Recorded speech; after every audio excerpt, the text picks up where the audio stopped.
We've been married for 5 years. I was 22 when we tied the knot. Now I'm 33. When I first met him, he felt like the most grounded person I'd ever known. Calm, dependable, organized in a way that made life feel manageable. He had routines, tracked every expense, paid bills promptly, filed taxes early, and always remembered an umbrella when rain was forecast. My life had never had that kind of structure, and I leaned on him more than I realized at the time. He often spoke about wanting children. One of our first serious conversations was about that. I said I wanted that too. I even had a list of baby names I liked. I said it all confidently. But the truth is, I'd never really pictured that life for myself. I just didn't want to lose him. Deep down, I accepted it as the cost of being part of the stable future he promised. I told myself I'd feel differently when the time came. But when it did, I didn't. Motherhood never suited me. I'm just not built that way. Over the years, the topic came up more and more. He'd mentioned school districts, co-workers' kids getting into advanced programs. Meanwhile, I daydreamed about trips to Mexico, trying to convince myself we could travel a little before settling down. He never stopped me directly, but that became our pattern. He nudged one way. I quietly resisted. By our 3rd year, we weren't arguing. We were just misaligned. The distance between us was calm, polite, unbearable. We had a nice apartment. 2 bedrooms, big windows, a kitchen. He remodeled one weekend like a man on a mission. But the quiet between us kept growing. I started staying out later. He went to bed earlier. I stopped explaining where I was or why. That's when I met someone else, a friend of a coworker who came by to fix our wireless printer. After that, I found excuses to talk to him again. I never mentioned I was married, kept things vague. He had the same calm charm my husband once had before life grew heavy. I liked how easy it felt. We started texting. He wasn't pushy. It reminded me of how my husband used to be when we were younger, before every conversation felt like a countdown clock to children or real estate. I'd say I needed air and step out, calling this new guy while my husband folded laundry or sorted spreadsheets. He always did his own laundry, hung his jeans by the waist so they wouldn't crease. That's just who he was. I got careless, lost in my own daydreams, and reality slipped. He noticed, checked our shared phone plan, saw one number repeatedly at all hours. He called it. I don't know what the other guy said. But the next morning, my husband looked like he hadn't slept. He stood in the kitchen, said he knew, and asked me not to talk to him. Just like that. No yelling, no breaking things. He told me to stay out of his way and went to the bedroom. The next morning, he wasn't in our bed. He moved to the guest room. By the weekend, he'd redirected his direct deposit to a new bank account. Quietly, efficiently, just as he always did. He had paid for nearly everything. Rent, insurance, utilities, groceries. I contributed small things. My own streaming services, maybe the internet. The joint account had both our names, but he kept it running. Now he's gone quiet. I don't know if he's hired a lawyer. He won't tell me. Vast to talk. He says no. He wants a divorce and means it. As for the other guy, I haven't spoken to him since it all crashed.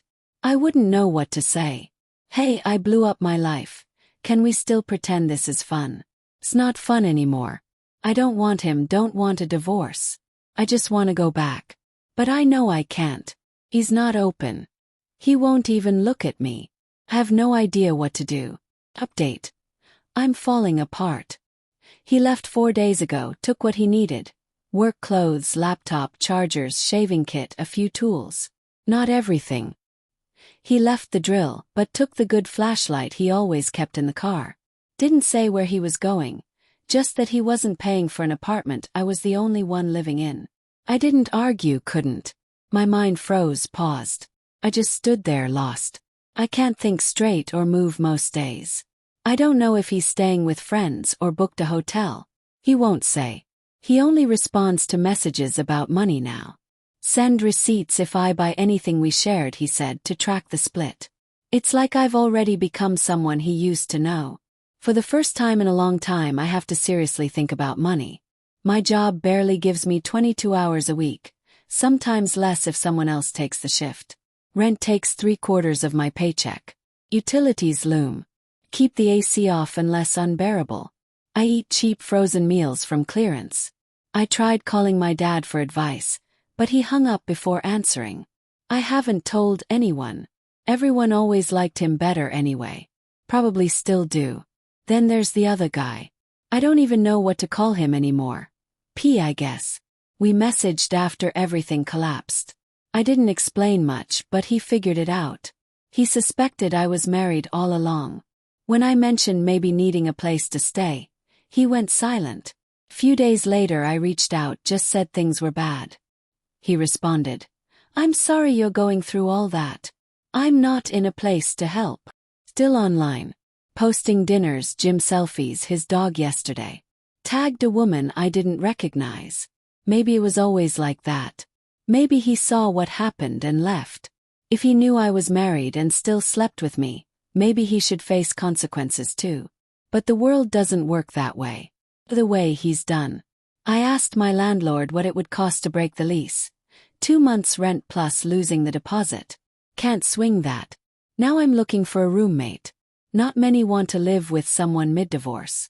One woman came by, asked why the second room was empty, why I had so many frozen burritos. I didn't answer. It's final.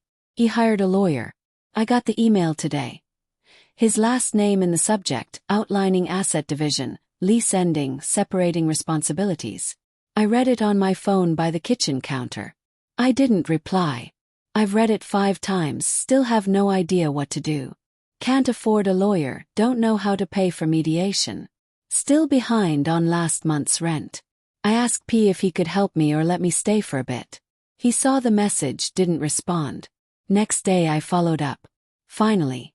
I don't think it's a good idea for us to keep talking right now. I stopped messaging.